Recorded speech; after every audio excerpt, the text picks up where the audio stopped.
Zbiorniki, które mam u siebie, wymagają bardzo małej ilości pracy. Można powiedzieć, że są to zbiorniki bezobsługowe. Kiedy ja bym to ogarnął? Staram się robić tak, aby w tych moich zbiorniczkach wytworzył się pewnego rodzaju ekosystem. W niektórych przypadkach uda się nawet utrzymywać te zbiorniki bez podmiany wody przez długi okres czasu. I bez filtracji. Tak jak to jest na przykład w tych małych zbiorniczkach, które tu widzicie u góry. Dzisiaj spróbuję swoich sił w odtworzeniu takiego maleńkiego ekosystemu w takiej oto wazie.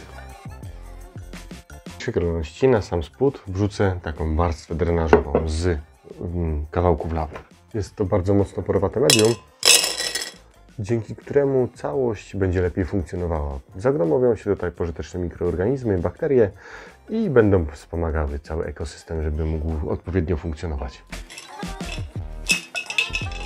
Warstwy, które będę tutaj dawać, które będę wrzucać, będę oddzielać za pomocą siatki. To jest akurat siatka budowlana, ale ostatnio, tak szczerze powiedziawszy, najlepiej mi się stosuje moskitierę. No, w tym momencie mi się skończyła, dlatego dam siatkę budowlaną. Ona również spełni swoją funkcję. Kiedy będę chciał później całość zlikwidować, będzie mi łatwiej te warstwy od siebie oddzielić i łatwiej mi tą lawę odzyskać.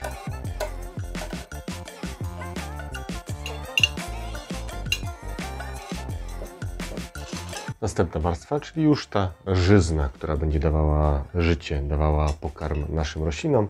W tym przypadku użyję po raz pierwszy, jeszcze do tej pory nie stosowałem takiego podłoża. Podłoże, które jest dedykowane dla oczek wodnych.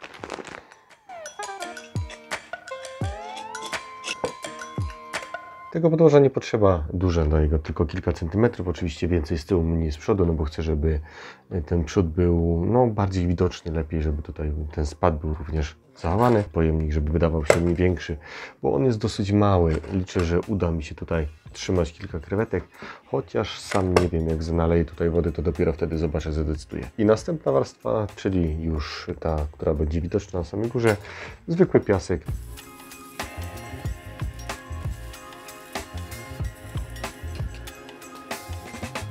Ile tego piasku? Tak kilka centymetrów. Na razie nie ma po co dawać tego za dużo, bo będę tutaj dawał dekorację. Mam zamiar użyć kawałków lawy. I gdyby później się okazało, że trzeba będzie dosypać, bo przypuszczam, że będzie trzeba dosypać tego piasku, to nie będę miał gdzie go dosypać. A tak, no to jeszcze mam te pole manewru, te parę centymetrów mogę gdzieindziej dosypać. Rośliny, tak jak mówiłem, będą to te, które zasadziłem na lawie, bo tak szczerze nie mam co z tym zrobić, muszę gdzieś to upchać. Jeszcze nie zdążyłem nigdzie na żadnym ogłoszeniu ich wystawić. Wszystko leży tak, jak i początkowo zostało przeze mnie zasadzone, praktycznie bez światła.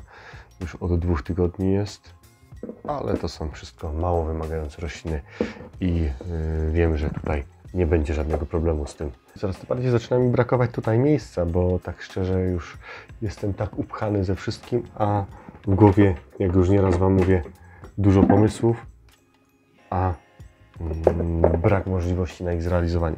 Tak jak tutaj zlikwidowałem poprzedni zbiornik, czekam tylko na jakiś dzień wolnego, żeby móc ten założyć na nowo. Mam fajne dekoracje, jak już sami widzicie, i mam również fajne pomysły, w jaki sposób można by było to zaaranżować w taki nietypowy sposób. Zresztą, tak jak widzicie, dekoracje również są nietypowe.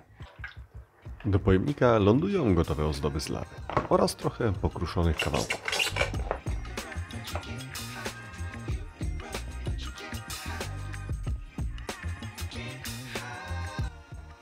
Z roślin będzie głównie to, co ostatnio było na filmie o tych dekoracjach oraz trochę roślin z moich pojemników. Muszę w końcu zacząć ich używać.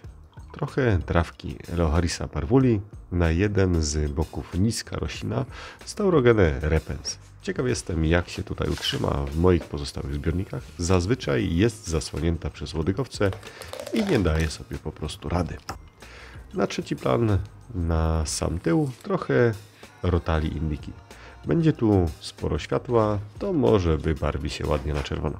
Do wazy docelowo wyląduje małe stado krewetek, ale poczekam chwilę, żeby całość zaczęła najpierw odpowiednio pracować.